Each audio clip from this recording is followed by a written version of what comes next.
চিটারি বাটপারির একটা লিমিট থাকা উচিত। এত বেশি চিটার জন্ম নিছে বাংলাদেশে যা বলার বাইরে। সিলিং ফ্যানের ক্যাপাসিটার দেখেন এর ভিতরে কি আছে আজকে আমরা দেখবো। আজকে লাগাবেন কালকেই নষ্ট হয়ে যাচ্ছে, একদিনও যায় না, এমন আছে একদিনও যায় না নষ্ট হয়ে যায়। দেখেন এটা জিএফসি একটা ক্যাপাসিটার, দেন এর ভিতরে কি আছে আমরা আজকে এটা দেখবো। দেখেন এর ভিতরে একটা মোমের মতো দিয়ে রাখছে, তো মোম আর হচ্ছে যে প্লাস্টিক, এই প্লাস্টিকটা কিন্তু দরকার ছিল, লাল লাল যে প্লাস্টিকটা, এরপরে হচ্ছে মোম।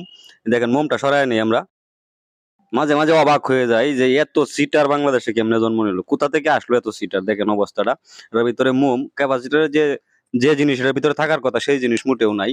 আছে কিনা দেখি কতটুকু আছে। দেখেন অবস্থাটা, একটা প্লাস্টিক দিছে, প্লাস্টিকের কভার দিছে বাটির মতো, এর ভিতরে আবারও মোম। এইটার ভিতরে অন্তত পক্ষে যদি সেই ইয়াটা থাকতো তারপরেও তো বুঝতাম যে না, অন্তত পক্ষে অর্ধেকটা হইলেও মেডিসিন আছে এর ভিতরে। আপনাদেরকে মেডিসিন বলেই বুঝাইলাম বোঝানোর স্বার্থে। দেন এর ভিতরে মোম, এটার ভিতরেও পুরাটা মোম, মোম ছাড়া কিছু নাই। ক্যাপাসিটর হিসেবে যে জিনিসটা কাজ করে সেটা হচ্ছে এটা, মূলত এইটুকু।